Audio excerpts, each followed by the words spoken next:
ನಮಸ್ಕಾರ ಎಲ್ಲರಿಗೂ. ಸೊ ಈ ಜಗತ್ತಿನಲ್ಲಿ ಜೀವನ ಅಂತಂದ್ಮೇಲೆ ಎಲ್ಲರೂ ಡಿಫ್ರೆಂಟ್ ತರ ಜೀವನ ಮಾಡ್ತಾರೆ. ನಾನಿದ್ದಂಗೆ ಅವನಿಲ್ಲ, ಅವನಿದ್ದಂಗೆ ಅವಳಿಲ್ಲ, ಅವಳಿದ್ದಂಗೆ ಅವ್ರ ಅಜ್ಜಿ ಇಲ್ಲ.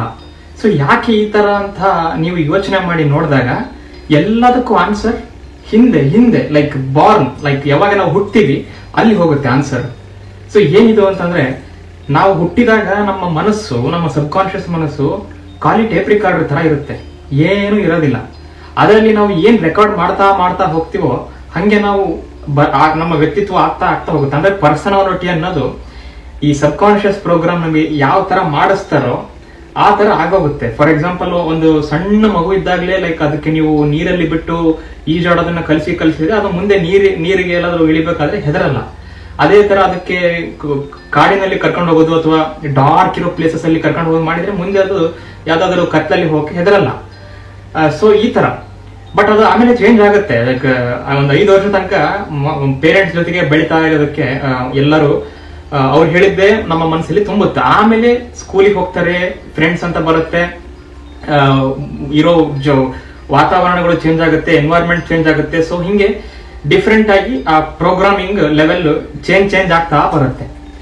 ಈ ಒಂದು ವಿಡಿಯೋದಲ್ಲಿ ನಾನು ಏನ್ ಮಾಡಕ್ಕೆ ಟ್ರೈ ಮಾಡ್ತೀನಿ ಅಂತಂದ್ರೆ, ಇದು ಒಂದು ಯಾವುದೇ ಒಂದು ಇನ್ಫಾರ್ಮೇಶನಲ್ ವಿಡಿಯೋ ಆಗಿರೋದಿಲ್ಲ. ಇದು ನಿಮ್ಮ ಸಬ್ ಕಾನ್ಶಿಯಸ್ ಮನಸ್ಸಲ್ಲಿ, ಅಂದ್ರೆ ನಮ್ಮೆಲ್ಲರ ಸಬ್ ಕಾನ್ಶಿಯಸ್ ಮನಸ್ಸಲ್ಲಿ ಏನಿದೆ ಮತ್ತು ನಮ್ಮ ಬಗ್ಗೆ ನಾವು ಏನ್ ಅನ್ಕೊಂತೀವಿ ಅನ್ನೋದನ್ನ ಒಂದು ಚಿಕ್ಕ ಟೆಸ್ಟ್ ಮಾಡೋದ್ರ ಮೂಲಕ ಇದನ್ನ ಕಂಡುಹಿಡಿಬಹುದಾಗಿದೆ. ಕಂಡುಹಿಡಿಬಹುದು ಅಂತ ತಕ್ಷಣ ನಿಮ್ ಮನಸ್ಸಲ್ಲಿರೋ ಸೀಕ್ರೆಟ್ಗಳನ್ನೆಲ್ಲ ಹೇಳ್ಬಿಡ್ಬೋದು ಅಂತಲ್ಲ 100% ಆಗಿ. ಬಟ್ ಅಟ್ಲೀಸ್ಟ್ ಒಂದು ಮಟ್ಟಕ್ಕೆ ನಾವು ನಮ್ಮ ಬಗ್ಗೆ ಏನ್ ಅನ್ಕೊಂತೀವಿ ಅಥವಾ ನಾವು ಜಗತ್ತನ್ನ ಯಾವ ತರ ನೋಡ್ತೀವಿ ಅನ್ನೋದು ಈ ವಿಡಿಯೋದಿಂದ ನಾವು ತಿಳಿಬಹುದು. ಸೊ ಇದನ್ನ ನಾನು ಹೇಗೆ ಸ್ಟಾರ್ಟ್ ಮಾಡ್ತೀನಿ ಅಂತ ನೀವು ಅನ್ಕೋತಾ ಇದ್ರೆ, ಈ ಒಂದು ಸ್ಟಾರ್ಟ್ ಮಾಡೋಕ್ಕಿಂತ ಮುಂಚೆ ಒಂದನ್ನ ನಾನು ನೀಟಾಗಿ ಹೇಳ್ಬಿಡ್ತೀನಿ. ನಾನು ಕೆಲವೊಂದು ಸಿನಾರಿಯೋನ ಹೇಳ್ತಾ ಹೋಗ್ತೀನಿ. ನೀವು ಅದೇ ತರ ಇಮ್ಯಾಜಿನ್ ಮಾಡ್ತಾ ಹೋಗಬೇಕು. ಇದನ್ನ ನೀವು ಕಂಟಿನ್ಯೂಸ್ ಆಗಿ ಮಾಡಬೇಕು. ಈ ವಿಡಿಯೋ ಎಂಡ್ ತನಕ ಮಾಡಬೇಕು. ಮಾಡ್ಲಿಲ್ಲ ಅಂತಂದ್ರೆ ಇದು ಯೂಸ್ ಆಗೋದಿಲ್ಲ. ಯಾಕಂದ್ರೆ ಇದು ಇನ್ಫಾರ್ಮೇಶನ್ ವಿಡಿಯೋ ಅಲ್ಲ. ನಾ ಯಾವ್ದೇ ಕತೆ ಹೇಳ್ತಿಲ್ಲ, ಯಾವ್ದೇ ಒಂದು ಸ್ಟೋರಿ ಹೇಳ್ತಿಲ್ಲ. ಇದರಲ್ಲಿ ಇದು ನಿಮ್ಮ ಅಟೆನ್ಷನ್ ಬಯಸುತ್ತೆ. ಸೊ ಈಗ ನೆಕ್ಸ್ಟ್ ಒಂದು 10 ನಿಮಿಷಗಳಲ್ಲಿ ಏನ್ ಮಾತಾಡ್ತೀನಿ, ದಯವಿಟ್ಟು ನೀವು ಏನಾದ್ರೂ ಕೆಲಸ ಮಾಡ್ತಾ ಇದ್ರೆ ಲೈಕ್ ಕಾಮ್ ಇರೋ ಪ್ಲೇಸ್ ಅಲ್ಲಿ ಕುತ್ಕೋಬೇಕು. ಆದ್ರೆ ನೀವು ಒಂದು ಲಿಸ್ಟ್ ಮಾಡ್ತಾ ಹೋಗ್ಬೇಕು. ಯಾಕಂದ್ರೆ ಕ್ವಶನ್ಸ್ ಕೇಳ್ತಾ ಹೋಗ್ತೀನಲ್ಲ, ನೀವು ಅದಕ್ಕೆ ಬರಿತಾ ಹೋಗ್ಬೇಕಾಗತ್ತೆ. ಸೊ ನೀವೇನ್ ಮಾಡಿ, ಒಂದು ಯಾವ್ದಾದ್ರು ಶೀಟ್ ಇದ್ರೆ ಅಥವಾ ಪೆನ್ ಇದ್ರೆ ಅಥವಾ ಯಾವ್ದಾದ್ರು ಐಪ್ಯಾಡ್ ಇದ್ರೆ ಅದನ್ನ ಹಿಡ್ಕೊಂಡು ನೋಟ್ ಮಾಡ್ತಾ ಹೋಗ್ಬೇಕು. ಯಾಕಂದ್ರೆ ಇದು ನಿಮ್ ಬಗ್ಗೆ ಏನೋ ಹೇಳುತ್ತೆ. ಲೈಕ್ ಈ ವಿಡಿಯೋ ಎಂಡ್ ಆದ್ಮೇಲೆ ಗೊತ್ತಾಗುತ್ತೆ ಏನ್ ಹೇಳುತ್ತೆ ಅಂತ. ಓಕೆ, ಇವಾಗ ನೀವು ಸ್ಟಾರ್ಟ್ ಲೈಕ್ ರೆಡಿ ಇದ್ದೀರಿ ಅಂತ ಭಾವಿಸ್ತಾ ಇವಾಗ ಇದನ್ನ ಸ್ಟಾರ್ಟ್ ಮಾಡ್ತೀನಿ. ಸೊ ಹೀಗೆ ನಮ್ಮೆಲ್ಲರ ಸಬ್ ಕಾನ್ಶಿಯಸ್ ಮನಸ್ಸಲ್ಲಿ ಏನಿದೆ ಅನ್ನೋ ಒಂದು ಚಿಕ್ಕ ಟೆಸ್ಟ್ ಮಾಡಿ ಅದು ಯಾವ ತರ ಇರುತ್ತೆ ಅಂತ ಹೇಳ್ತೀನಿ. ನಾ ಏನೇನ್ ಹೇಳ್ತೀನೋ ಅದನ್ನ ನೀವು ಇಮ್ಯಾಜಿನ್ ಮಾಡ್ತಾ ಹೋಗ್ಬೇಕು. ನಿಮ್ಮ ಪ್ರಪಂಚ ಅಂದ್ಮೇಲೆ ನಾನು ಏನೂ ಕ್ಲೂ ಕೊಡಲ್ಲ, ಹೆಚ್ಚಿಗೆ ಕ್ಲೂ ಕೊಡಲ್ಲ. ಯಾಕಂದ್ರೆ ಕ್ಲೂ ಕೊಟ್ಬಿಟ್ರೆ ಅದು ಮಾಡಲೇಟ್ ಆಗ್ಬಿಡುತ್ತೆ. ಇದೆಲ್ಲ ನಿಮ್ಮ ಬಗ್ಗೆ ಅಲ್ವಾ. ಅದಕ್ಕೆ ನಾ ಏನ್ ಮಾಡ್ತೀನಿ, ಏನೋ ಒಂದನ್ನ ಹೇಳ್ತಾ ಹೋಗ್ತೀನಿ. ಕಂಪ್ಲೀಟ್ ಅದನ್ನ ಒಂಥರ ಮೂವಿ ಡೈರೆಕ್ಷನ್ ಮಾಡ್ತಿದಿರಲ್ಲ ಆ ತರ, ಥಿಯೇಟರ್ ಕುತ್ಕೊಂಡು ಏನ್ ಸ್ಕ್ರೀನ್ ನೋಡ್ತಿದ್ರನಪ್ಪ ಅನ್ನೋ ತರ ಆ ತರ ಫೀಲ್ ಬರ್ಬೇಕು ನಿಮಗೆ. ಇವಾಗ ನೀವು ಅದನ್ನ ಸ್ಟಾರ್ಟ್ ಮಾಡಿ. ಸೊ ಮೊದಲಿಗೆ ನಾನು ಯಾವ ತರ ಸ್ಟಾರ್ಟ್ ಮಾಡ್ತೀನಿ ಅಂತಂದ್ರೆ, ಒಂದು ಡೆಸರ್ಟ್, ಒಂದು ಮರುಭೂಮಿ ಇದೆ, ಅದನ್ನ ಇಮ್ಯಾಜಿನ್ ಮಾಡಿ ನೀವು. ಇವಾಗ ನಾನು ಜಾಸ್ತಿ ಇನ್ಫಾರ್ಮೇಶನ್ ಕೊಡಲ್ಲ, ಹೇಳ್ತಾ ಇದ್ದೀನಿ. ಯಾಕಂದ್ರೆ ಅದು ಮಾಡಲೇಟ್ ಆಗೋಗ್ಬಿಡುತ್ತೆ, ಇನ್ಫಾರ್ಮೇಶನ್ ಮಿಕ್ಸ್ ಆಗ್ಬಿಡುತ್ತೆ ನಂದು ನಿಂದು. ಸೊ ಏನ್ ಇಮ್ಯಾಜಿನ್ ಮಾಡ್ಬೇಕು, ಒಂದು ಡೆಸರ್ಟ್ ಇದೆ, ಅದು ಯಾವ ತರ ಇದೆ, ಎಲ್ಲಿದೆ, ಎಷ್ಟು ದೊಡ್ಡಕ್ಕಿದೆ, ಯಾವ ಟೈಮಲ್ಲಿ ಇದೆ, ಎಲ್ಲವೂ ನೀವೇ ಇಮ್ಯಾಜಿನ್ ಮಾಡಬೇಕು. ಇದನ್ನ ನೀವು ಬರಿತಾ ಹೋಗ್ಬೇಕು. ನಾ ಏನ್ ಹೇಳ್ತೀನಿ ಅದನ್ನ ನೀವು ಒಂದ್ ಕಡೆ ನೋಟ್ ಮಾಡ್ತಾ ಹೋಗ್ಬೇಕು. ಓಕೆ, ಇವಾಗ ಡೆಸರ್ಟ್ ಆಯ್ತು. ನೆಕ್ಸ್ಟ್ ಏನಪ್ಪಾ ಅಂತಂದ್ರೆ, ನೀವು ಅಲ್ಲಿ ನಿಂತಿದ್ದೀರಿ. ನೀವು ಆ ಜಾಗದಲ್ಲಿ ಇವಾಗ ಆ ಡೆಸರ್ಟ್ ಅಲ್ಲಿ ನಿಂತಿದ್ದೀರಿ. ಅದು ಎಲ್ಲಿದೆ, ಎಷ್ಟು ಟೈಮ್ ಆಗಿದೆ, ಎಷ್ಟು ದೊಡ್ಡದಿದೆ, ಎಲ್ಲವೂ ನಿಮಗೆ ಬಿಟ್ಟಿದ್ದೀನಿ ನಾನು. ಅದನ್ನ ನೀವು ಆಲ್ರೆಡಿ ನೋಟ್ ಮಾಡ್ಕೊಂಡಿರ್ತೀರ ಅಂತ ಅನ್ಕೊಂಡಿದೀನಿ. ಅಲ್ಲಿ ನಿಂತಿದ್ದೀರಲ್ಲ, ಹಾಗೆ ನೀವು ಏನೋ ಮುಂದೆ ನೋಡ್ತಾ ಇದ್ದೀರಿ. ಅಲ್ಲಿ ಒಂದು ಬಾಕ್ಸ್ ಕಾಣುತ್ತೆ ನಿಮಗೆ, ಒಂದು ಕ್ಯೂಬ್ ಕಾಣುತ್ತೆ. ಸೊ ಇವಾಗ ಆ ಕ್ಯೂಬ್ ಎಷ್ಟು ದೂರದಲ್ಲಿದೆ, ಎಷ್ಟು ದೊಡ್ಡದಾಗಿದೆ, ಯಾವ ಡೈರೆಕ್ಷನ್ ಅಲ್ಲಿ ಇದೆ, ಅದೆಲ್ಲ ನಿಮಗೆ ಬಿಟ್ಟಿದ್ದು. ಇವೆಲ್ಲ ಇಮ್ಯಾಜಿನ್ ಮಾಡಿ ಇವಾಗ ನೀವು. ಆಮೇಲೆ ನೀವು ಇನ್ನೂ ಹೆಚ್ಚಿಗೆ ಇಮ್ಯಾಜಿನ್ ಮಾಡ್ಬೋದು. ಯಾವ ತರ ಅಂತಂದ್ರೆ, ಆ ಡೆಸರ್ಟ್ ಅಲ್ಲಿ ಏನಿದೆ, ಅದರಲ್ಲಿ ಮಣ್ಣಿದೆಯೋ, ಏನಿದೆಯೋ, ಗಿಡಗಳಿದಾವೋ, ಮರಗಳಿದಾವೋ, ಮನೆ ಇದೆಯೋ, ಎಲ್ಲ ನಿಮಗೆ ಬಿಟ್ಟಿದ್ದು. ನಾ ಅದಕ್ಕೆ ಈಗ ಜಾಸ್ತಿ ಇನ್ಫಾರ್ಮೇಶನ್ ಕೊಡಬಾರ್ದು, ಯಾಕಂದ್ರೆ ಅದು ನಿಮ್ಮ ಮನಸ್ಸಿನ ಬಗ್ಗೆ ಏನೋ ಹೇಳುತ್ತೆ ಇವೆಲ್ಲ. ಸೊ ಏನ್ ಹೇಳಿದೆ, ಡೆಸರ್ಟ್ ಅಲ್ಲಿ ನಿಂತಿದ್ದೀರಾ, ಅದು ಹೇಗಿದೆ ಎಲ್ಲ ನಿಮ್ಮ ಮೇಲೆ ಬಿಟ್ಟಿದ್ದು. ನೆಕ್ಸ್ಟ್ ಒಂದು ಕ್ಯೂಬ್ ಕಾಣ್ತಾ ಇದೆ ನಿಮಗೆ, ಒಂದು ಬಾಕ್ಸ್ ಕಾಣ್ತಾ ಇದೆ.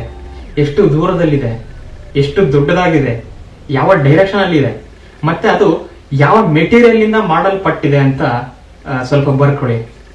ಮೆಟೀರಿಯಲ್ ಅಂತಂದ್ರೆ ನಿಮ್ಗೆ ಇಷ್ಟವಾದಿರ್ಬೋದು, ಸಿಮೆಂಟಾ, ಕಟ್ಟಿಗೆನಾ, ಏನು, ಗ್ಲಾಸು, ನನಗೆ ಏನೂ ಗೊತ್ತಿಲ್ಲ. ಇದೆಲ್ಲ ನಿಮ್ಮ ಬಗ್ಗೆ. ಯಾಕಂದ್ರೆ ನೀವು ಏನೇನೇನೇನು ಅನ್ಕೊಳ್ತಿರೋ ಲಾಸ್ಟಿಗೆ ಅದು ನಿಮ್ಮ ಬಗ್ಗೆ ಏನೋ ಹೇಳುತ್ತೆ. ಸೊ ಇವಾಗ ಕ್ಯೂಬ್, ಅದರ ಗಾತ್ರ, ಸೈಜು, ಡೈರೆಕ್ಷನ್ ಎಲ್ಲ ನಿಮ್ಮ ಮೇಲೆ ಬಿಟ್ಟಿದ್ದು. ಅದು ಮೆಟೀರಿಯಲ್ ಯಾವ್ದ್ರಿಂದ ಮಾಡಿರ್ತಾರೋ ಎಲ್ಲ ನಿಮ್ಮ ಮೇಲೆ ಬಿಟ್ಟಿದ್ದು. ಇವಾಗ ಕ್ಯೂಬ್ ಆಯ್ತು. ನೆಕ್ಸ್ಟ್ ಒಂದು ಏಣಿ ಇದೆ. ಆ ಕ್ಯೂಬ್ ಹತ್ರ ಅದು ಏಣಿ ಇದೆ. ಇವಾಗ ಆ ಏಣಿ ಮತ್ತೆ ನಾ ಹೇಳ್ತಾ ಇದ್ದೀನಿ ಯಾವ್ದ್ರಿಂದ ಮಾಡಲ್ಪಟ್ಟಿದೆ, ಯಾವ ಮೆಟೀರಿಯಲ್, ಎಷ್ಟು ಉದ್ದಕ್ಕಿದೆ, ಅದೇನು ಮಲ್ಕೊಂಡಿದೆಯೋ, ಕ್ಯೂಬಿಗೆ ಹಿಂಗೆ ಆನ್ಕೊಂಡು ನಿಂತಿದೆಯೋ, ಅಥವಾ ಅದೇನು ಎಕ್ಕಡಿಗೋ ಛಿದ್ರ ಹೋಗ್ಬಿಟ್ಟಿದೆಯೋ, ಏನು, ಎಲ್ಲ ನಿಮಗೆ ಬಿಟ್ಟಿದ್ದು. ಒಟ್ನಲ್ಲಿ ಏಣಿ ಇದೆ, ಒಂದು ಕ್ಯೂಬ್ ಇದೆ, ಒಂದು ಬಾಕ್ಸ್ ಮತ್ತೆ ಒಂದು ಏಣಿ. ಇದಕ್ಕೆಲ್ಲ ಡಿಸ್ಟೆನ್ಸ್ ನೀವೇ ಕೊಡ್ಬೇಕು. ಅದು ಎಷ್ಟು ದೂರದಲ್ಲಿ, ಹೆಂಗ್ ಮಲ್ಕೊಂಡಿದೆ, ಯಾವ ಆಂಗಲ್, ಈ ಕ್ಯೂಬ್ ಮೇಲಿದೆಯೋ ಅಥವಾ ಕ್ಯೂಬ್ ಕೆಳಗೆ ಏಣಿ ಇದೆಯೋ ಎಲ್ಲವೂ ನೀವೇ ಇಮ್ಯಾಜಿನ್ ಮಾಡಿ. ಓಕೆ, ಇವಾಗ ಏಣಿ ಆಯ್ತು. ನೆಕ್ಸ್ಟ್ ದೂರದಲ್ಲಿ ನೆಕ್ಸ್ಟ್ ಒಂದು ಕುದುರೆ ಇದೆ. ಮತ್ತೆ ಇನ್ನೊಂದ್ಸಲ ಹೇಳ್ತಾ ಇದ್ದೇನೆ, ಈ ಕುದುರೆ ಯಾವ ಕಲರ್ ಇದೆ, ಎಷ್ಟು ಎತ್ತರದಲ್ಲಿದೆ, ಎಷ್ಟು ದೂರದಲ್ಲಿದೆ, ಅದೇನು ನಿಮ್ಮನ್ನ ನೋಡ್ತಾ ಇದೆಯೋ, ಅದು ಏನ್ ಮಾಡ್ತಾ ಇದೆಯೋ, ಏನಾದ್ರೂ ತಿಂತಾ ಇದೆಯೋ, ಅದೇನು ಓಡ್ತಾ ಇದೆಯೋ, ಯಾವ ಕಡೆ ಓಡ್ತಾ ಇದೆ, ನಿಮ್ ಕಡೆ ಓಡ್ತಾ ಇದೆಯಾ ಅಥವಾ ಎಲ್ಲೋ ಬೇರೆ ಕಡೆ ಓಡ್ತಾ ಇದೆಯೋ, ಅದೇನ್ ಸೌಂಡ್ ಮಾಡ್ತಾ ಇದೆಯೋ, ಇವೆಲ್ಲ ನಿಮ್ಮ ಮೇಲೆ ಬಿಟ್ಟಿದ್ದು. ಒಂದು ಕುದುರೆ ಆ ಮರುಭೂಮಿಯಲ್ಲಿ. ಸೊ ಸೋಫಾರ್ ಏನಾಯ್ತು, ನೀವು ಲಿಸ್ಟ್ ಮಾಡ್ಕೊಂತಿದೀನಿ ಅಂತ ಅನ್ಕೊಳ್ತಿದ್ದೀರಿ. ಸೋಫಾರ್ ಒಂದು ಡೆಸರ್ಟ್ ಇದೆ, ಅದ್ರಲ್ಲಿ ನೀವು ನಿಂತಿದ್ದೀರಿ, ಒಂದು ಕ್ಯೂಬ್ ಇದೆ, ಒಂದು ಏಣಿ ಅದ್ರ ಹತ್ರ, ಆಮೇಲೆ ಒಂದು ಕುದುರೆ. ನೆಕ್ಸ್ಟ್ ಹೀಗೆ ನೋಡ್ತಾ ಇರ್ಬೇಕಾದ್ರೆ ಒಂದು ದೊಡ್ಡ ಚಂಡಮಾರುತ, ಸ್ಟಾರ್ಮ್ ಕಾಣಿಸ್ತಾ ಇದೆ ನಿಮಗೆ. ಮತ್ತೆ ಆ ಚಂಡಮಾರುತ ಎಷ್ಟು ದೂರದಲ್ಲಿದೆ, ನೀವು ಅದರಿಂದ ಎಷ್ಟು ದೂರದಲ್ಲಿದ್ದೀರಿ, ನಿಮ್ ಹತ್ರ ಬರ್ತಿದ್ಯೋ, ನೀವೇನು ಅದನ್ನ ಹೆದರ್ಕೊಂಡು ಓಡೋಗ್ತಾ ಇದೀರೋ, ನಿಮ್ ಕಣ್ಮುಂದೆ ಬರ್ತಾ ಇದೆ ಅದು. ಬಟ್ ಎಲ್ಲಿದೆ ನನಗೆ ಗೊತ್ತಿಲ್ಲ, ನಿಮ್ಮ ಮೇಲೆ ಬಿಟ್ಟಿದೆ, ಯಾಕಂದ್ರೆ ಇದು ನಿಮ್ಮ ಮನಸ್ಸಿಗೆ ಸಂಬಂಧಪಟ್ಟಿದೆ ಅಲ್ವಾ. ಸೊ ಒಂದು ಚಂಡಮಾರುತ ಇಮ್ಯಾಜಿನ್ ಮಾಡ್ತಾ ಇರಿ. ನಿಮ್ಮ ಲೋಕ ಇದು, ನಿಮ್ಮ ಮೂವಿ, ಇದನ್ನ ನೀವು ಬಿಲ್ಡ್ ಮಾಡ್ತಾ ಇದ್ದೀರಾ. ಏನಾಯ್ತು ಇವಾಗ ಇನ್ನೊಂದ್ಸಲ ಹೇಳ್ತೀನಿ, ಸರಿಯಾಗಿ ನೋಟ್ ಮಾಡ್ಕೊಂತೀರಿ. ಒಂದು ಮರುಭೂಮಿ, ಒಂದು ಕ್ಯೂಬ್, ಒಂದು ಏಣಿ ಮತ್ತು ಒಂದು ಕುದುರೆ. ಇವಾಗ ಫೈನಲ್ ನಾ ಏನ್ ಹೇಳಿದೆ, ಒಂದು ಚಂಡಮಾರುತ. ಅದು ನಿಮ್ ಕಡೆ ಬರ್ತಾ ಇದೆಯೋ, ಹೋಗ್ತಾ ಇದೆಯೋ, ಸಣ್ಣಕ್ಕಿದೆಯೋ, ದೊಡ್ಡಕ್ಕಿದೆಯೋ, ಅದು ಇನ್ನೇನ್ ಪ್ರೋಗ್ರೆಸ್ ಆಗ್ತಾ ಇದೆಯೋ, ಹಿಂಗೆ ಮೇಲೆ ವರ್ಲ್ಪೂಲ್ ತರ, ಎಲ್ಲ ನಿಮ್ಮ ಮೇಲೆ ಬಿಟ್ಟಿದ್ದು. ಕೊನೆಯದಾಗಿ ಈ ಪರ್ಸನಾಲಿಟಿ ಟೆಸ್ಟ್ ಮುಗಿಸೋಕ್ಕಿಂತ ಕೊನೆಯದಾಗಿ ಫ್ಲವರ್ಸ್ ಇದಾವೆ ಆ ಡೆಸರ್ಟ್ ಅಲ್ಲಿ, ಹೂಗಳು ಇದಾವೆ. ಮತ್ತೆ ಸೇಮ್ ಎಲ್ಲದ್ರ ತರ ಆ ಹೂಗಳು ಎಲ್ಲಿದಾವೆ, ಎಷ್ಟು ದೂರದಲ್ಲಿದಾವೆ, ಯಾವ ಕಲರ್ ಅಲ್ಲಿ ಇದಾವೆ, ಎಷ್ಟು ಹೂಗಳಿದಾವೆ, ಎಷ್ಟು ಎತ್ತರದಲ್ಲಿದಾವೆ, ನೀವು ಅದರಿಂದ ಎಷ್ಟು ದೂರದಲ್ಲಿದ್ದೀರಿ, ಎಲ್ಲವೂ ನಿಮ್ಮ ಮೇಲೆ ಬಿಟ್ಟಿದ್ದು. ಇಮ್ಯಾಜಿನ್ ಮಾಡಿ, ನಿಮಗೆ ಏನ್ ಇಷ್ಟವೋ ಇಮ್ಯಾಜಿನ್ ಮಾಡಿ. ಯಾಕಂದ್ರೆ ನಿಮ್ಮ ಸಬ್ ಕಾನ್ಶಿಯಸ್ ಮನಸ್ಸು ಹೆಂಗಿದೆಯೋ ಹಂಗೆ ನೀವು ಮಾಡ್ತೀರಿ. ಕೊನೆಗೆ ಇದು ಈ ರಿಸಲ್ಟ್ ಅಲ್ಲಿ ಏನ್ ಗೊತ್ತಾಗುತ್ತೆ ಅಂದ್ರೆ, ನಿಮ್ ಸಬ್ ಕಾನ್ಶಿಯಸ್ ಅಲ್ಲಿ ಏನಿದೆ ಎಲ್ಲವೂ ಒಂಥರ ವಾಂತಿ ಮಾಡ್ಕೊಂಡ್ ಹೊರ ಬರುತ್ತೆ. ಯಾಕಂದ್ರೆ ಒಳಗೆ ನೀವು ಏನು ಇಟ್ಕೊಳ್ಳಕ್ ಸಾಧ್ಯನೇ ಇಲ್ಲ ಈ ಟೆಸ್ಟ್ ಇಂದ. ಸೊ ಇಷ್ಟು ಸಿನಾರಿಯೋ. ಲಾಸ್ಟ್ ಇದು ಏನೇನ್ ಹೇಳುತ್ತೆ ನಮ್ಮ ಬಗ್ಗೆ ಅಂತ ಹೇಳಕ್ಕಿಂತ ಮುಂಚೆ ಕೊನೆಯದಾಗಿ ಒಂದು ಹೇಳ್ತೀನಿ, ನೀವು ಮಾಡ್ಕೊಂಡಿರೋ ನೋಟ್ಸ್ ಅದು ಕರೆಕ್ಟ್ ಆಗಿ ಇದೆಯಾ ಇಲ್ಲ ಅಂತ ಟೆಸ್ಟ್ ಮಾಡಿ. ಒಂದು ಡೆಸರ್ಟ್ ಇದೆ, ಅದ್ರಲ್ಲಿ ನೀವು ಇದೀರಾ, ಒಂದು ಕ್ಯೂಬ್, ಒಂದು ಬಾಕ್ಸ್ ಇದೆ, ಅದರಲ್ಲಿ ಅದ್ರ ಹತ್ರ ಒಂದು ಏಣಿ ಇದೆ, ಒಂದು ಕುದುರೆ, ಒಂದು ಚಂಡಮಾರುತ ಮತ್ತೆ ಹೂಗಳು. ಸೊ ಇಷ್ಟು. ಇನ್ನೊಂದು ಸ್ವಲ್ಪ ಟೈಮ್ ಕೊಡ್ತೀನಿ. ಏನೇನ್ ಕಲರು, ಎಷ್ಟೆಷ್ಟು ಡಿಸ್ಟೆನ್ಸು, ಯಾವ ಟೈಮು, ನೀವು ಅದರಿಂದ ಎಷ್ಟು ದೂರ, ಎಲ್ಲವೂ ನಿಮ್ಮ ಮೇಲೆ ಬಿಟ್ಟಿದ್ದು. ಯಾಕಂದ್ರೆ ಎಲ್ಲವೂ ನಿಮ್ಮ ಮನಸ್ಸಿಗೆ ಸಂಬಂಧಪಟ್ಟಿದ್ದು. ನಿಮ್ಮ ಇಷ್ಟ ಬಂದಂತೆ ನೀವು ಇದನ್ನ ಮಾಡಬಹುದು. ಇವೆಲ್ಲ ಲಿಸ್ಟ್ ಮಾಡ್ಕೋಬೇಕು. ಇವಾಗ ಇಷ್ಟೇ ಎಕ್ಸ್ಪೆರಿಮೆಂಟ್, ಟೆಸ್ಟ್ ಅಂದ್ರೆ ಇಷ್ಟೇ. ಈಗ ಇದು ನಮ್ಮ ಬಗ್ಗೆ ಏನೇನು ಹೇಳ್ತಾ ಹೋಗುತ್ತೆ ಅಂತ ನೋಡ್ತಾ ಹೋಗೋಣ. ಫಸ್ಟ್ ಆಫ್ ಆಲ್ ಡೆಸರ್ಟ್ ಅಂತ ನಾನು ಏನ್ ಮಾತಾಡದೆ, ಈ ಡೆಸರ್ಟ್ ಏನಪ್ಪಾ ಅಂತಂದ್ರೆ ನಮ್ಮ ಲೈಫ್ ಇದು. ನಿಮ್ಮ ಡೆಸರ್ಟ್ ತುಂಬಾ ದೊಡ್ಡದಾಗಿದ್ರೆ ಎಕ್ಕಡಿಗೂ ನೀವು ಸುಮ್ಮನೆ ದೂರದಲ್ಲಿ ನೋಡ್ತಾ ನೋಡ್ತಾ ಹೋದ್ರೆ ಮುಗಿತಾನೆ ಇಲ್ಲಪ್ಪ ಅಂತ ಅನಿಸಿದ್ರೆ ನೀವು ಲೈಫ್ ನ ಆ ತರ ನೋಡ್ತೀರಾ ಅಂತ. ಲೈಫ್ ಅಂದ್ರೆ ಒಂದು ಏನೋ ಒಂದು ಅನ್ನೋನ್ ಪ್ಲೇಸ್, ಒಂದು ಮುಗಿಯಲಾರದ ಜಾಗ, ಎಷ್ಟೋ ದೊಡ್ಡದಾಗಿರ್ತಕ್ಕಂಥ ಜಾಗ. ಅಥವಾ ನಿಮ್ ಡೆಸರ್ಟ್ ತುಂಬಾ ಚಿಕ್ಕದಾಗಿತ್ತಂತಂದ್ರೆ ನಿಮಗೆ ಅಷ್ಟೇ ಲೈಫ್ ಅಂತ ಅಂದ್ರೆ. ಲೈಫ್ ಅಂದ್ರೆ ಏನು ಇಲ್ಲ ಬಿಡಿ, ಇಷ್ಟೇ, ಈ ತರ ಅಂತಾರ ಹಿಂಗೆ. ಸೊ ಆ ತರ ಇದು ನಿಮ್ಮ ಸಬ್ ಕಾನ್ಶಿಯಸ್ ಅಲ್ಲಿ ಏನಿರುತ್ತೋ ನೀವು ಆ ತರ ಅನ್ಕೊಳ್ತಾ ಹೋಗ್ತಾ ಇರ್ತೀರಿ ಆ ಡೆಸರ್ಟ್ ಬಗ್ಗೆ. ಮತ್ತೆ ನಾ ಇನ್ನೊಂದು ಹೇಳಿದೆ ಹಿಂದೆ, ಡೆಸರ್ಟ್ ಅಲ್ಲಿ ಏನೇನಿದೆ, ಯಾವ್ಯಾವ ಲೈಕ್ ಏನಾದ್ರು ಇದೆಯಾ, ಜನರಿದಾರ, ಅಲೋನ್ ಆಗಿದೆಯಾ ಡೆಸರ್ಟ್. ನೀವು ಡೆಸರ್ಟ್ ನ ಎಷ್ಟು ಕಲರ್ಫುಲ್ ಆಗಿ ಮಾಡ್ತಿರೋ, ಕಲರ್ ಅಂತಂದ್ರೆ ಪೇಂಟ್ ಹೊಡೆಯೋದಲ್ಲ, ಬರೀ ಮಣ್ಣು ಇರ್ತದೆ ಅಲ್ಲಿ. ನೀವು ಡೆಸರ್ಟ್ ಅಲ್ಲಿ ಏನೋ ಒಂದು ಲೈಕ್ ಮುಳ್ಳಿನ ಗಿಡಗಳು ಅಥವಾ ಯಾರೋ ಜನರು ಓಡಾಡ್ತಿರೋದು, ಯಾರಾದ್ರೂ ಫೋಟೋ ಶೂಟಿಂಗ್ ಬಂದಿರೋದು, ಹಿಂಗೆಲ್ಲ ಮಾಡಿದ್ರೆ ನಿಮ್ಮ ಲೈಫ್ ಅಲ್ಲಿ ಸ್ವಲ್ಪ ಲೈವ್ಲಿನೆಸ್ ಇದೆ ಅಂತ, ಅಂದ್ರೆ ನೀವು ಸೋಷಿಯಲ್ ವ್ಯಕ್ತಿಗಳು ಅಂತ ಇದು ನಿಮ್ಮ ಮನಸ್ಸಿನ ಬಗ್ಗೆ ಹೇಳುತ್ತೆ. ಅಕಸ್ಮಾತ್ ನಿಮ್ಮ ಡೆಸರ್ಟ್ ಏನಾದ್ರು ತುಂಬಾ ಖಾಲಿಯಾಗಿ ಹೊಡಿತಾ ಇದೆ, ಯಾರು ಇಲ್ಲಪ್ಪ, ನೊಣ ಹೊಡೆಯಕ್ಕೂ ಯಾರು ಇಲ್ಲ, ಬರೀ ನಾ ಹಬ್ಬನೇ ಇದ್ಬಿಟ್ಟಿದೀನಿ ಅಂತ ನೀವೇನಾದ್ರು ಅಂತಿದ್ರೆ, ಇದು ನಿಮ್ಮ ಮನಸ್ಸಿನ ಬಗ್ಗೆ ಏನ್ ಹೇಳುತ್ತೆ ಅಂತಂದ್ರೆ, ಅಕ್ಯುರೇಟ್ ಆಗಿ ಅಲ್ಲ, ಸ್ವಲ್ಪ ನಮಗೆ ಲೋನ್ಲಿನೆಸ್ ಕಾಡ್ತಾ ಇರುತ್ತೆ ಜೀವನದಲ್ಲಿ. ಲೋನ್ಲಿನೆಸ್ ಅಂತಂದ್ರೆ ಎಲ್ಲರ ಜೊತೆ ಇರ್ತೀವಿ, ಬಟ್ ಆದ್ರೂ ಏನೋ ಒಂದು ಲೈಕ್ ನಾವು ಬಿಲಾಂಗ್ ಆಗಲ್ಲ ಇಲ್ಲಿ, ಏನೋ ಒಂದು ನಾನು ಸ್ವಲ್ಪ ಡಿಫ್ರೆಂಟ್ ಇದೀನಿ ಈ ತರ ಅನ್ಸೋಂತ ಫೀಲಿಂಗ್ ಅದು. ನಿಮ್ಮ ಡೆಸರ್ಟ್ ಅಲ್ಲಿ ಏನೂ ಇಲ್ಲ, ಫುಲ್ ಖಾಲಿ ಮಣ್ಣಿದೆ, ಲೈಕ್ ಫುಲ್ ಎಲ್ಲಿ ಹೋದ್ರೂ ಕೂಡ ಖಾಲಿ ಇದೆ ಅಂತಂದ್ರೆ ಇದು ಈ ತರ ನಿಮ್ಮ ಮನಸ್ಸಿನ ಬಗ್ಗೆ ಹೇಳುತ್ತೆ. Next cube. ಕ್ಯೂಬ್ ಏನ್ ಹೇಳುತ್ತೆ ಅಂತಂದ್ರೆ ನಿಮ್ಮ ಪರ್ಸನಾಲಿಟಿ ಬಗ್ಗೆ ಮಾತಾಡುತ್ತೆ. ನಿಮ್ಮ ಪರ್ಸನಾಲಿಟಿ ಬಗ್ಗೆ ಮಾತಾಡೋದು ಅಂತಂದ್ರೆ ಏನು ಅಂತಂದ್ರೆ, ಈಗ ಫಾರ್ ಎಕ್ಸಾಂಪಲ್ ನಿಮ್ಮ ಕ್ಯೂಬ್ ಏನಾದ್ರು ಕಲ್ಲಿಂದ ಮಾಡಲ್ಪಟ್ಟಿದ್ರೆ, ನಾ ಹೇಳಿದೆ ಯಾವ ಟೆಕ್ಸ್ಚರ್ ಬೇಕು, ಯಾವ ಮೆಟೀರಿಯಲ್ ಬೇಕು ನೀವೇ ಮಾಡ್ರಿ, ಅದೇನ್ ಮೆಟಲ್, ತಗಡು, ಕಟ್ಟಿಗೆನೋ ಎಲ್ಲ ನೀವೇ ಮಾಡ್ರಿ ಅಂತ ಹೇಳ್ದೆ ನಾನು. ಸೊ ಅದು ನಿಮ್ಮ ಪರ್ಸನಾಲಿಟಿ ಬಗ್ಗೆ ಹೇಳುತ್ತೆ. ನಿಮ್ಮ ಕ್ಯೂಬ್ ಅನ್ನೋದು, ಆ ಬಾಕ್ಸ್ ಅನ್ನೋದು ಕಲ್ಲಿನಿಂದ ಮಾಡಲ್ಪಟ್ಟಿದ್ರೆ ಅಥವಾ ಡೈಮಂಡ್ ಇಂದ ಮಾಡಲ್ಪಟ್ಟಿದ್ರೆ ನಿಮ್ಮ ಪರ್ಸನಾಲಿಟಿ ಅಷ್ಟು ಸ್ಟ್ರಾಂಗ್ ಇದೆ ಅಂತ, ನೀವು ನಿಮ್ಮ ಬಗ್ಗೆ ಅಷ್ಟು ಸ್ಟ್ರಾಂಗ್ ಆಗಿ ಅನ್ಕೊಳ್ತಿದ್ದೀರಾ ಅಂತ. ಅಥವಾ ನಿಮ್ಮ ಕ್ಯೂಬ್ ಏನಾದ್ರು ನೀರಿನಿಂದ ಮಾಡಲ್ಪಟ್ಟಿದೆ, ಐಸಿಂದ ಮಾಡಲ್ಪಟ್ಟಿದೆ ಅಥವಾ ಪ್ಲಾಸ್ಟಿಕ್ ಇಂದ ಮಾಡಲ್ಪಟ್ಟಿದೆ ಅಂತಂದ್ರೆ ನೀವು ನಿಮ್ಮ ಬಗ್ಗೆ ಅಷ್ಟೊಂದು ಸ್ಟ್ರಾಂಗ್ ಆಗಿ ಸೆಲ್ಫ್ ಕಾನ್ಸೆಪ್ಟ್ ಇಲ್ಲ ನಿಮ್ದು ಅಂತ, ಅಂದ್ರೆ ನೀವೇ ಗ್ರೇಟ್ ಅಂತ ನೀವು ಅನ್ಕೊಳಲ್ಲ ಯಾವತ್ತಿಗೂ. ಅದಕ್ಕೋಸ್ಕರ ನೀವು ಆತರ ಮೆಟೀರಿಯಲ್ ನ ಕೊಟ್ಟಿರ್ತೀರಿ. ಅಕಸ್ಮಾತ್ ನಿಮ್ಮ ಆ ಕ್ಯೂಬ್ ಏನಾದ್ರು ಗ್ಲಾಸ್ ಇಂದ ಮಾಡಲ್ಪಟ್ಟಿದ್ರೆ, ಅಂದ್ರೆ ಟ್ರಾನ್ಸ್ಪರೆಂಟ್, ನೀವು ಆ ಕಡೆಯಿಂದ ಏನಿದೆ ಅಂತ ನೋಡ್ತೀರಾ ಗ್ಲಾಸ್ ಇಂದ, ಇದೇನ್ ಹೇಳುತ್ತೆ ಅಂತಂದ್ರೆ ನನ್ನ ಹತ್ರ ಮುಚ್ಚಳಕ್ಕೆ ಏನೂ ಇಲ್ಲ ಅಂತ ನೀವು ಹೇಳೋದು ಇಂಡೈರೆಕ್ಟ್ ಆಗಿ. ಗ್ಲಾಸ್ ಅಂದ್ರೆ ಏನು, ಈ ಕಡೆಯಿಂದ ಆ ಕಡೆ ನೋಡ್ತೀರಿ ನೀವು. ಅದೇ ನಿಮ್ಮ ಕ್ಯೂಬ್ ಏನಾದ್ರು ಒಪೇಕ್ ಆಗಿ ಆ ಕಡೆ ಕಾಣ್ತಾ ಇರೋ, ಆ ಕಡೆ ಲೈಕ್ ಬ್ಲಾಕ್ ಆಗ್ಬಿಟ್ಟಿದ್ರೆ, ಏನಾದ್ರು ಒಂದು ಕಲರ್ ಕೊಟ್ಟಿರ್ತಾರಲ್ಲ ನೀವು, ಬ್ಲಾಕ್ ಆಗ್ಬಿಟ್ಟಿದ್ರೆ, ಇದು ನಾನು ಕೆಲವೊಂದು ಸೀಕ್ರೆಟ್ಸ್ ಇಟ್ಕೊಂಡಿರ್ತೀನಿ, ಅದನ್ನ ಹೇಳಲ್ಲ ಯಾರಿಗೂ, ನನ್ನೊಳಗೆ ಇರ್ಲಿ ಅವು ನನ್ನ ಪ್ರೈವಸಿ, ಅಂದ್ರೆ ಪ್ರೈವಸಿ ಅದಕ್ಕಿಂತ ಒಳಗೆ ಯಾರನ್ನೋ ಬಿಡಲ್ಲ ನಾನು ಅಂತ ಹೇಳುದಂಗೆ. ಒಟ್ನಲ್ಲಿ ಈ ಬಾಕ್ಸ್ ಅನ್ನೋದೇ ಒಂದು ಪರ್ಸನಾಲಿಟಿ ಇದ್ದಂಗೆ. ನೆಕ್ಸ್ಟ್ ಏಣಿ ಬಗ್ಗೆ ಮಾತಾಡೋದು. ಏಣಿ ಏನ್ ಹೇಳುತ್ತೆ ಅಂತಂದ್ರೆ ನಿಮ್ಮ ಗೋಲ್ಸ್ಗಳು, ನಿಮ್ಮ ಜೀವನದಲ್ಲಿರುವ ಏಮ್ಗಳು ಅಥವಾ ಡ್ರೀಮ್ಗಳು ಅಂತ ಹೇಳೋಣ. ಆ ಏಣಿ ಏನಾದ್ರು ಬಾಕ್ಸಿಗೆ ಹಿಂಗೆ ನೆಲದ ಮೇಲೆ ಹಿಂಗೆ ಅಡ್ಡವಾಗಿ ಮಲಗಿಬಿಟ್ಟಿದ್ರೆ ನಿಮ್ಮ ಡ್ರೀಮ್ಸ್ ನೀವು ತೀರಾ ಮಾಡ್ತಾನೆ ಇಲ್ಲ, ತೀರಾ ಕೈ ಬಿಟ್ಟು ಇಲ್ಲ, ನೀವು ಅದಕ್ಕೆ ಏನು ಪ್ರಯತ್ನ ಪಡ್ತಿಲ್ಲ, ಸುಮ್ಮನೆ ನ್ಯೂಟ್ರಲ್ ಆಗಿ ಇದ್ಬಿಟ್ಟಿದೆ ಅಂತ. ನಿಮ್ಮ ಆ ಏಣಿ ಏನಾದ್ರು ಆ ಬಾಕ್ಸಿಗೆ ಹಿಂಗೆ ನೀವೇನಾದ್ರು ಇಮ್ಯಾಜಿನ್ ಮಾಡಿದ್ರೆ, ಹಿಂಗೆ ಆನ್ಕೊಂಡಿದೆ ಅಂತ ಇಮ್ಯಾಜಿನ್ ಮಾಡಿದ್ರೆ, ನೀವು ನಿಮ್ಮ ಡ್ರೀಮ್ಸ್ ನ ಮಾಡೋ ದಾರಿಯಲ್ಲಿ ಹೋಗ್ತಾ ಇದೀರಾ ಅಂತ. ಅಂದ್ರೆ ಅದೇ ಹೈಟ್ ಅಲ್ಲಿ ಇರ್ಬೇಕು ಆ ಏಣಿ ಮತ್ತೆ ಬಾಕ್ಸ್, ಹಿಂಗೆ ಟಾಪಿಗೆ ಟಚ್ ಆಗಿರ್ಬೇಕು. ಈ ತರ ನೀವೇನಾದ್ರು ಅನ್ಕೊಂಡಿದ್ರೆ ನೀವು ನಿಮ್ಮ ಗೋಲ್ಸ್ ಅನ್ನ ರೀಚ್ ಆಗೋ ದಾರಿಯಲ್ಲಿ ಹೋಗ್ತಾ ಇದ್ದೀರಿ, ನೀವು ಪ್ರಯತ್ನ ಪಡ್ತಾ ಇದ್ದೀರಿ ಅಂತ. ಅಕಸ್ಮಾತ್ ಏನಾದ್ರು ಇದು ಕ್ಯೂಬ್ ಹೈಟ್ ಅಲ್ಲ, ಹಿಂಗೆ ಮೇಲೆ ಅದಕ್ಕಿಂತ ಮೇಲೆ ಇದ್ದು ಬಿಟ್ಟಿದ್ರೆ ನೀವು ಏನಕ್ಕೋ ಒಂದು ಟ್ರೈ ಮಾಡ್ತಿದ್ದೀರಿ, ಅದು ನಿಮಗೆ ಸಿಗ್ಲಾರ್ದಂತದಂತ ಆಲ್ರೆಡಿ ನಿಮಗೆ ಗೊತ್ತಿದೆ. ಯಾಕಂದ್ರೆ ಬಾಕ್ಸ್ ಅನ್ನೋದು ಪರ್ಸನಾಲಿಟಿ, ಏಣಿ ಅನ್ನೋದು ಅದಕ್ಕಿಂತ ಮೇಲೆ. ನೀವು ನಿಮಗೆ ಸಾಧ್ಯವಿರೋಕ್ಕಿಂತ ಮೀರಿ ಏನೋ ಒಂದು ಇಷ್ಟಪಡ್ತಾ ಇದೀರಿ, ಅಂದ್ರೆ ಏನೋ ಒಂದು ದೊಡ್ಡ ನಾನು ಬಿಲಿಯನೇರ್ ಆಗ್ಬಿಡ್ಬೇಕು, ನನಗೆ ಹಂಗ್ ಸಿಗ್ಬೇಕು, ಹಂಗೇನೇನೋ ಕೆಲವೊಂದು ಆಸೆಗಳಿದಾವೆ. ಸೊ ಅದು ನಿಮ್ಮ ಬಗ್ಗೆ ಏನೋ ಹೇಳುತ್ತೆ. ಅಕಸ್ಮಾತ್ ಏನಾದ್ರು ಆ ಏಣಿ ನೆಲದ ಮೇಲೆ ಬದಲು ಆ ಕ್ಯೂಬ್ ಕೆಳಗಡೆ ಹೋಗ್ಬಿಟ್ಟಿದ್ರೆ, ಭೂಮಿ ಕೆಳಗಡೆ ಹೋಗ್ಬಿಟ್ಟಿದ್ರೆ, ನೀವು ಅದನ್ನ ಎಲ್ಲ ಡ್ರೀಮ್ಸ್ ನ ಅಚೀವ್ ಮಾಡ್ತಾ ಇದೀರಿ ಅಂತ ಅರ್ಥ. ಯಾಕಂದ್ರೆ ನಿಮ್ಮ ಪರ್ಸನಾಲಿಟಿ ಎಲ್ಲದಕ್ಕಿಂತ ಮೇಲಿದೆ ಅಂತಂದ್ರೆ ನೀವೆಲ್ಲದನ್ನು ಅಚೀವ್ ಮಾಡ್ತಾ ಇರ್ತೀರಾ ಅಂತ. ಆಮೇಲೆ ಈ ಏಣಿಗೆ ಟೆಕ್ಸ್ಚರ್ ನೀವು ಏನ್ ಕೊಡ್ತೀರಿ, ಏಣಿ ಮೆಟಲ್ ಇಂದ ಮಾಡಿದೀವೋ ಕಟ್ಟಿಗೆಯಿಂದ ಮಾಡಿದೀವೋ, ನಾ ಹೇಳಿದೆ ಜನರಲ್ ಆಗಿ ಏಣಿ ಕಟ್ಟಿಗೆಯಿಂದ ಮಾಡಿರ್ತಾರೆ ಅಂತ ನೀವು ಕಟ್ಟಿಗೆ ಅಂತ ಇಮ್ಯಾಜಿನ್ ಮಾಡಿದ್ರೆ ನಾನೇನು ಮಾಡಕ್ಕಾಗಲ್ಲ. ಯಾಕಂದ್ರೆ ಜನರಲ್ ಆಗಿ ಹಿಂಗಿದೆ ವರ್ಲ್ಡ್ ಅಂತ ನೋಡೋದೇ ಒಂದು ಬೇರೆ ಸಬ್ ಕಾನ್ಶಿಯಸ್ ಮೈಂಡ್. ಜಗತ್ತಿನಲ್ಲಿರೋ ಎಲ್ಲಾ ವಸ್ತುಗಳು ವಿಚಿತ್ರವಾಗಿದ್ದಾವೆ, ಎಲ್ಲ ಲಕ್ಸುರಿಯಸ್ ಅಂತ ಆಗಿರೋ ಅಂತ ನೋಡಕ್ಕೂ ಒಂದು ಸಬ್ ಕಾನ್ಶಿಯಸ್ ಮೈಂಡ್ ಬೇಕು. ಸೊ ನಿಮ್ಮ ಏಣಿ ಏನಾದ್ರೂ ಕಟ್ಟಿಗೆಯಿಂದ ಮಾಡಲ್ಪಟ್ಟಿದ್ರೆ, ಇವೊಂದು ನೀವು ಹಿಂಗ್ ಇಮ್ಯಾಜಿನ್ ಮಾಡಿದ್ರು ಕೂಡ ಅದು ಕಟ್ಟಿಗೆಯಿಂದ ಮಾಡಲ್ಪಟ್ಟಿದ್ರೆ, ನಿಮ್ಮ ಡ್ರೀಮ್ಸ್ ಏನೋ ಮಾಡ್ತಾ ಇದೀರಿ, ಬಟ್ ಅದಕ್ಕೆ ಅಷ್ಟೊಂದು ಎನರ್ಜಿ ಸಾಲ್ತಾ ಇಲ್ಲ. ನೀವು ಪ್ರಯತ್ನ ಪಡ್ತಾ ಇದ್ದೀರಾ, ಬಟ್ ಅದು ಕಟ್ಟಿಗೆ, ಅದು ಯಾವಾಗಲೂ ಲಟಕ್ ಅಂತ ಮುರಿದೋಗ್ಬಿಡುತ್ತೆ.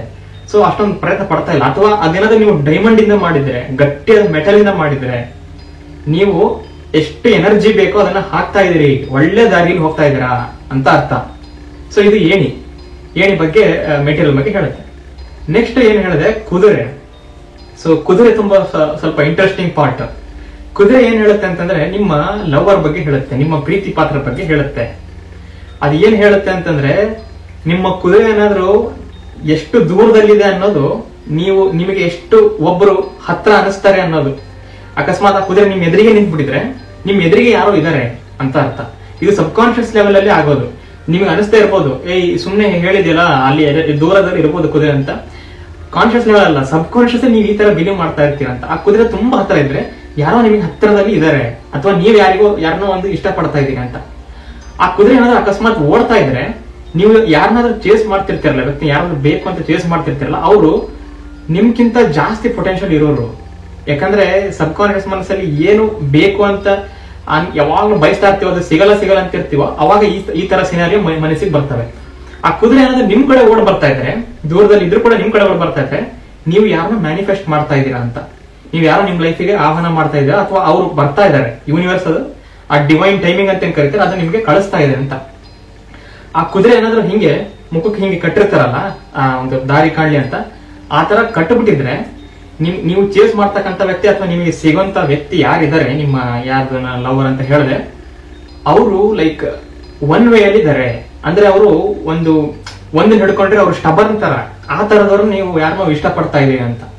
ಅಥವಾ ನಿಮ್ಮ ಕುದುರೆ ಫ್ರೀ ಆಗಿ ಓಡಾಡ್ತಾ ಇದ್ರೆ, ನೀವು ಯಾರನ್ನ ಇಷ್ಟಪಡ್ತಾ ಇದ್ದೀರಾ, ಅಥವಾ ನೀವು ಯಾರನ್ನ ಅಟ್ರಾಕ್ಟ್ ಮಾಡ್ತಾ ಇದ್ದೀರೋ, ಅಥವಾ ನಿಮ್ಮನ್ನ ಯಾರು ಅಟ್ರಾಕ್ಟ್ ಮಾಡ್ತಾ ಇದ್ದಾರೋ ಅವರು ಓಪನ್ ಮೈಂಡೆಡ್ ಪರ್ಸನ್ ಅಂತ.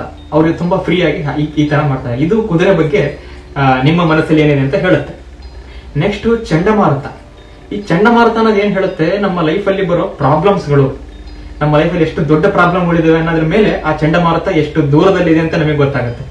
ನಿಮ್ಮಲ್ಲಿ ಕೆಲವೊಬ್ರು ಏನಾದ್ರು ಚಂಡಮಾರುತ ಎದುರಿಗೆ ಬಂದ್ಬಿಟ್ಟಿದೆ, ನಮ್ಮ ಬಾಕ್ಸ್ ಒಳಗೆ ಬಂದ್ಬಿಟ್ಟಿದೆ ಅಂತಂದ್ರೆ ನಿಮ್ಮ ಒಳಗಡೆನೆ ಏನೋ ತಳಮಳ ಇದೆ, ನಿಮ್ಮ ಮನಸ್ಸಿನ ಒಳಗಡೆನೆ ಏನೋ ತಳಮಳ ಆಗ್ತಾ ಇದೆ, ಏನೋ ಸರಿ ಆಗ್ತಾ ಇಲ್ಲ, ನಾನೇ ಫಸ್ಟ್ ಸರಿ ಇಲ್ಲ, ಇನ್ನು ನನ್ನ ಲೈಫ್ ಹೆಂಗ್ ಸರಿ ಆಗುತ್ತೆ ಅಂತ ಕೆಲವೊಬ್ರು ಅನ್ಕೊಂತಿರ್ತಾರೆ. ಅವರಿಗೆ ತುಂಬಾ ಹತ್ತಿರದಲ್ಲಿದೆ ಅದು ಮಾರುತ ಅಂತ ಅನ್ಸುತ್ತೆ.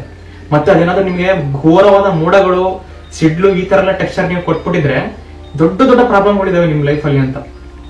ಅದು ಏನಂತ ನನಗೆ ಗೊತ್ತಿಲ್ಲ, ನಿಮಗೆ ಗೊತ್ತಿರುತ್ತೆ, ನೀವು ಈ ತರ ಇಮ್ಯಾಜಿನ್ ಮಾಡ್ಬಿಟ್ಟಿದ್ರೆ. ಆ ಚಂಡಮಾರುತ ಏನಾದ್ರೂ ತುಂಬಾ ದೂರದಲ್ಲಿ ಅಕಸ್ಮಾತ್ ಅದೇನ್ ಕಾಣ್ತಾನೆ ಇಲ್ಲಪ್ಪ, ಸೌಂಡ್ ಕೇಳ್ತಿಲ್ಲ, ಸುಮ್ಮನೆ ಹೋಗ್ತಾ ಇದೆ ಅಂತ ನಿಮ್ಗೆ ಅನ್ಸಿದ್ರೆ ಪ್ರಾಬ್ಲಮ್ಗಳು ನಿಮ್ಮ ಲೈಫಲ್ಲಿ ಇಲ್ಲ, ನಿಮ್ಮ ಲೈಫ್ ತುಂಬಾ ಸರಾಗವಾಗಿ ಹೋಗ್ತಾ ಇದೆ ಅಂತ. ಕೊನೆಯದಾಗಿ ಹೂಗಳ ಬಗ್ಗೆ ಮಾತಾಡಿದೆ. ಈ ಹೂಗಳು ಏನ್ ಹೇಳ್ತವೆ ಅಂತಂದ್ರೆ, ಇದಕ್ಕೆ ಡಿಫ್ರೆಂಟ್ ಪಾಸ್ಟುಲೇಟ್ಸ್ ಗಳಿದಾವೆ. ಹೂಗಳು ನಮ್ಮ ಫ್ರೆಂಡ್ಸ್ ಅಥವಾ ನಮ್ಮ ಸೋಷಿಯಲ್ ಸರ್ಕಲ್ ಅಥವಾ ನಮ್ಮ ಫ್ಯಾಮಿಲಿಯ ಮೆಂಬರ್ಸ್ ಈ ತರ ಇರೋರ ಬಗ್ಗೆ ಹೇಳುತ್ತೆ ಹೂಗಳು. ಅಥವಾ ಇನ್ನೊಂದು ಪಾಸಿಬಿಲಿಟಿಯಲ್ಲಿ ಹೂಗಳು ನಮ್ಮ ಮಕ್ಕಳನ್ನ ಹೇಳುತ್ತೆ. ಇದು ಸಣ್ಣವರಿಗೆ ಅಪ್ಲೈ ಆಗೋದು, ಲೈಕ್ ನೀವೇನು ಮದುವೆ ಆಗಿಲ್ಲ ಅಂತ ನಿಮ್ಮ ಮಕ್ಕಳ ಬಗ್ಗೆ ಇದು ಹೇಳುತ್ತೆ ಹೂಗಳು. ಇವೆಲ್ಲ ನಾನು ಯಾಕೆ ಹೇಳ್ತಾ ಇದ್ದೀನಿ ಪರ್ಸನಾಲಿಟಿ ಟೆಸ್ಟ್ ಅಂತಂದ್ರೆ, ಜಪಾನ್ ಬೇಸ್ಡ್ ಒಬ್ಬ ಸೈಕ್ಯಾಟ್ರಿಸ್ಟ್ ಇದನ್ನ ಡೆವಲಪ್ ಮಾಡಿದವರು. ಇದು ನಮ್ಮ ಸಬ್ ಕಾನ್ಶಿಯಸ್ ಅಲ್ಲಿ ಹೇಗಿರುತ್ತೆ ಅದನ್ನ ಒಳಗಿಂದ ತೆಗೆದು ಹಾಕ್ಬಿಡುತ್ತೆ ಹೊರಗಡೆ.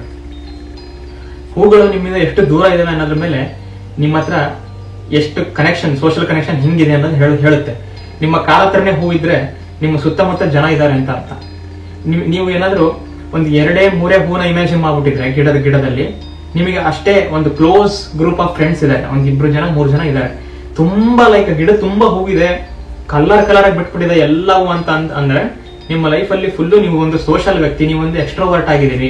ನಿಮ್ಮ ಹೋದಲ್ಲೆಲ್ಲ ನೀವು ಗ್ರೂಪ್ ಅಲ್ಲೆಲ್ಲ ಹೋಗ್ತೀರಿ, ಹೊರಗಡೆ ಹೋಗ್ತೀರಿ, ತಿರ್ಗಾಡಕ್ ಹೋಗ್ತೀರಿ, ಟ್ರಿಪ್ಗೆ ಹೋಗ್ತೀರಿ ಫ್ರೆಂಡ್ಸ್ ಜೊತೆ, ಈ ತರ ಅಂತ. ಸೊ ಕಲರ್ ಕೂಡ ಹಿಂಗೆ ಹೇಳ್ತಾ ಹೋಗುತ್ತೆ. ಯೆಲ್ಲೋ ಇದ್ರೆ ಫುಲ್ ವೈಬ್ರೆಂಟ್ ತರ, ರೆಡ್ ಇದ್ರೆ ರೊಮ್ಯಾನ್ಸ್, ವೈಟ್ ಇದ್ರೆ ಪೀಸ್ ತರ, ಈ ತರ, ಗ್ರೇ ಇದ್ರೆ ನ್ಯೂಟ್ರಾಲಿಟಿ, ಗೋಲ್ಡ್ ಇದ್ರೆ ಲಕ್ಸುರಿ, ಡೈಮಂಡ್ ಇದ್ರೆ ಸ್ಟ್ರಾಂಗ್ನೆಸ್, ಮೆಂಟಾಲಿಟಿ, ಈ ತರ ಎಲ್ಲ ಹೇಳ್ತಾ ಹೋಗುತ್ತೆ. ಆಮೇಲೆ ಕೆಲವೊಬ್ಬರಿಗೆ ಇದು ಸಣ್ಣವರಿಗೆ ಮಕ್ಕಳ ಬಗ್ಗೆ ಹೇಳುತ್ತೆ. ನಿಮಗೆ 3-4 ಹೂಗಳು ಕಾಣ್ತಾ ಇದ್ರೆ ನಿಮಗೆ ಮೋಸ್ಟ್ ಪ್ರಾಬಬ್ಲಿ ಸಬ್ ಕಾನ್ಶಿಯಸ್ಲಿ ನಿಮಗೆ ಆ ತರ ಇಷ್ಟ ಇರಬಹುದು. ಅಥವಾ ಒಂದೇ ಹೂವ 2 ಹೂವ ಕಾಣ್ತಾ ಇತ್ತಂದ್ರೆ ನಿಮಗೆ ಅಷ್ಟೇ ಮಕ್ಕಳು ಬೇಕು ಅಂತ ಹೇಳಿ ಇದು ಸಬ್ ಕಾನ್ಶಿಯಸ್ ಅಲ್ಲಿ ಹೇಳುತ್ತೆ. ಸೊ ಇಷ್ಟು ಇದುವರೆಗೆ ನಾನು ಏನ್ ಹೇಳಿದೆ, ಇದು ಒಂದು ಕ್ಯೂಬ್ ಟೆಸ್ಟ್ ಅಂತ ಕರೀತಾರೆ, ಪರ್ಸನಾಲಿಟಿ ಟೆಸ್ಟ್ ಅಂತ. ಸೊ ಇದನ್ನ ನೀವೇನಾದ್ರೂ ಕೊನೆ ತನಕ ನನ್ನ ವಿಡಿಯೋ ನೋಡಿ ನೀಟಾಗಿ ಮಾಡಿದ್ರೆ, ನಾನು ಹೇಳಿರ್ತಕ್ಕಂತ ಒಂದು ವಿಚಾರಗಳ ಮೇಲೆ ನಿಮ್ಮ ಸಬ್ ಕಾನ್ಶಿಯಸ್ ಅಲ್ಲಿ ಏನಿದೆ ಅಂತ ನಿಮಗೆ ಆಲ್ರೆಡಿ ಗೊತ್ತಾಗಿರ್ಬೋದು. ಆಮೇಲೆ ಇದು ಕೆಲವೊಬ್ಬರಿಗೆ ಈ ತರ ಅನಿಸಿದ್ರೆ, ಕೊನೆಯದಾಗಿ ಏನ್ ಹೇಳಕ್ ಇಷ್ಟಪಡ್ತೀನಿ, ನಾ ಏನೇನೇನೋ ಅನ್ಕೊಂಡಿದ್ದೇನೋ ಸರಿ ಇಮ್ಯಾಜಿನೇಷನ್, ಬಟ್ ನಾ ರಿಯಾಲಿಟಿ ಹಂಗಿಲ್ಲ ಅಂತ ನಿಮಗೇನೋ ಅನಿಸ್ತಾ ಇದ್ರೆ ಇವಾಗ, ವಿಚ್ ಮೋಸ್ಟ್ ಪ್ರಾಬಬ್ಲಿ ಮೋಸ್ಟ್ ಜನರಿಗೆ ಅನಿಸ್ತಾ ಇರ್ಬೋದು, ನನಗೆ ಗೊತ್ತಿಲ್ಲ. ಬಟ್ ಆ ತರ ಅನಿಸ್ತಾ ಇದ್ರೆ ಒಂದ್ ಹೇಳಕ್ ಇಷ್ಟಪಡ್ತೀನಿ, ಇದು ಕಾನ್ಶಿಯಸ್ ಮೈಂಡ್ ಅಲ್ಲ, ಇದು ಸಬ್ ಕಾನ್ಶಿಯಸ್ ಮೈಂಡಿನ ಎಕ್ಸ್ಪೆರಿಮೆಂಟ್. ಆದ್ದರಿಂದ ಇದರಲ್ಲಿ ಏನೇನು ನಾನು ಹೇಳಿದೆ ಎಲ್ಲವೂ ಆಲ್ಮೋಸ್ಟ್ ಸತ್ಯವಾಗಿರುತ್ತೆ. ನಾನು 100% ಅಂತ ಹೇಳ್ತಾ ಇಲ್ಲ, ಆಲ್ಮೋಸ್ಟ್ ಸತ್ಯವಾಗಿರುತ್ತೆ. ಯಾಕಂದ್ರೆ ಜಗತ್ತನ್ನ ನೀವು ಫುಲ್ ಖುಷಿಯಾಗಿದ್ದೀನಿ ಅಂತ ಅನ್ಬೇಕಾದ್ರೆ ಫಸ್ಟ್ ನಿಮ್ಮೊಳಗೆ ಖುಷಿ ಇರ್ಬೇಕು. ನೀವೇನ್ ಅನ್ಕೊಂಡಿರ್ತೀರಿ ಕಾನ್ಶಿಯಸ್ ಮೈಂಡ್ ಅಲ್ಲಿ ನಾನ್ ಹಿಂಗಿಲ್ಲ, ನಾನ್ ತುಂಬಾ ಸ್ಟ್ರಾಂಗ್ ಇದೀನಿ, ಅದೇನೋ ನೀ ಏಣಿ ಅಂತಂದೆ ಅದಕ್ಕೆ ನಾನು ಹಿಂಗೆ ಇಮ್ಯಾಜಿನ್ ಮಾಡಿದೆ, ಅದೇನೋ ರಾಂಗ್ ಇದೆ ನನ್ನ ಪರ್ಸನಾಲಿಟಿ ಹಂಗಿಲ್ಲ ಅಂತ ನೀವು ಅನ್ಕೊಂತ ಇದ್ರೆ ಇಲ್ಲ, ಸಬ್ ಕಾನ್ಶಿಯಸ್ ಅಲ್ಲಿ ನೀವು ಹಂಗಿರೋದಕ್ಕೆ ಇದು ಈ ತರ ಅನಿಸ್ತಾ ಇರೋದು. ಯಾಕಂದ್ರೆ ಕೆಲವೊಂದ್ಸಲ ನಾವು ಬರೀ ಕಾನ್ಶಿಯಸ್ ಮೈಂಡ್ ಅಲ್ಲಿ ಇದು ಸಬ್ ಕಾನ್ಶಿಯಸ್ ಏನಿದೆ ಅಂತ ಸ್ವಲ್ಪ ಮರ್ತು ಹೋಗ್ಬಿಟ್ಟಿರ್ತೀವಿ. ಸೊ ಆದ್ದರಿಂದ ಇದಕ್ಕೆ ಆತ್ಮಾವಲೋಕನ ಮಾಡ್ಕೊಂಡು ನಾವು ಹೇಗಿದೀವಿ ಅಂತ ಇದರ ಟೆಸ್ಟ್ಗಳು ತಗೊಂಡು ಅರಿಬೇಕೆ ಹೊರತು ಬೇರೆ ದಾರಿ ಯಾವ್ದು ಇಲ್ಲ. ಆಮೇಲೆ ಕೊನೆಯದ ಇನ್ನೊಂದೇನು ಹೇಳಕ್ ಇಷ್ಟಪಡ್ತೀನಿ ಅಂತಂದ್ರೆ ಇದು ನಾ ಹೇಳ್ತಿದ್ದೀನಿ, ಇದೊಂದು ವೇ ಆಫ್ ಟೆಸ್ಟಿಂಗ್ ಅಷ್ಟೇ.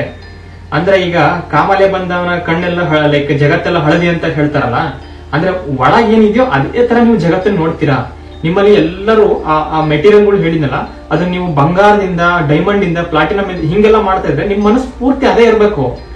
ಅವಾಗ ಮಾತ್ರ ನೀವು ಆ ತರ ಕೊಡಕ್ ಸಾಧ್ಯ. ನಿಮ್ ಮನಸ್ಸಲ್ಲಿ ಬರೀ ಜಗತ್ತಲ್ಲಿ ಏನಿದೆ ಅದೇ ರಿಯಾಲಿಟಿ ಅಂತ ನಂಬ್ಕೊಂಡ್ಬಿಟ್ಟು ಅದನ್ನ ಏಣಿ ಅಂದ್ರೆ ಕಟ್ಟಿಗೆದು, ಬಾಕ್ಸ್ ಅಂದ್ರೆ ಬರೀ ತಗಡಿಂದು ಈ ತರ ಅನ್ಕೊಂಡಿದ್ರೆ ಅದೊಂದು ಜನರಲ್ ಕಾನ್ಸೆಪ್ಷನ್ ಅಷ್ಟೇ. ಬಟ್ ಸಬ್ ಕಾನ್ಶಿಯಸ್ ಅಲ್ಲಿ ಯಾವಾಗ ನೀವು ಆತರ ಒಂದು ಪ್ಯಾರಾಡೈಮ್ ಶಿಫ್ಟ್ ಆಗಿ ಆತರ ಒಂದು ಹೈ ಫ್ರೀಕ್ವೆನ್ಸಿಯಲ್ಲಿ ಇರ್ತಿರೋ ಅವಾಗ ನಿಮಗೆ ಈ ತರ ಕಟ್ಟಿಗೆ ಅಂತ ಚೀಪ್ ಆಗಿ ಬರೋದೇ ಇಲ್ಲ. ನಿಮ್ ಮನಸ್ಸಲ್ಲಿ ಬರೋದೇ ಆತರ ಗೋಲ್ಡ್, ಡೈಮಂಡ್, ಪ್ಲಾಟಿನಮ್ ಈ ತರ ಸ್ವಲ್ಪ ಬಿಲಿಯನಿಯರ್ ಮೆಂಟಾಲಿಟಿ ಅಂತ ಕರೀತಾರೆ. ಸೊ ಇದು 100% ಟ್ರೂ ಅಂತ ನಾನು ಕೂಡ ಹೇಳ್ತಾ ಇಲ್ಲ, ಒಂದು ವೇ ಆಫ್ ಟೆಸ್ಟಿಂಗ್ ಅಷ್ಟೇ. ಒಳಗೆ ಏನಿದೆಯೋ ಅದೇ ನೀವು ಹೊರಗೆ ಎಕ್ಸ್ಪ್ರೆಸ್ ಮಾಡ್ತೀರಿ ಅಂತ ಒಂದು ವೇ ಆಫ್ ಟೆಸ್ಟಿಂಗ್ ಇದೆ. ಸೊ ಇದನ್ನ ಈ ವಿಡಿಯೋದಲ್ಲಿ ಪ್ರಸ್ತಾಪ ಮಾಡಬೇಕಾಗಿತ್ತು. ಮತ್ತು ನಿಮಗೆ ಮನಸ್ಸಿನ ಬಗ್ಗೆ ಮತ್ತು ಬ್ರಹ್ಮಾಂಡದ ಬಗ್ಗೆ, ವಿಜ್ಞಾನದ ಬಗ್ಗೆ ವಿಷಯಗಳು ಇಷ್ಟ ಆದಲ್ಲಿ ದಯವಿಟ್ಟು ನನ್ನ ಚಾನಲ್ ಸಬ್ಸ್ಕ್ರೈಬ್ ಮಾಡಿ. ಧನ್ಯವಾದಗಳು.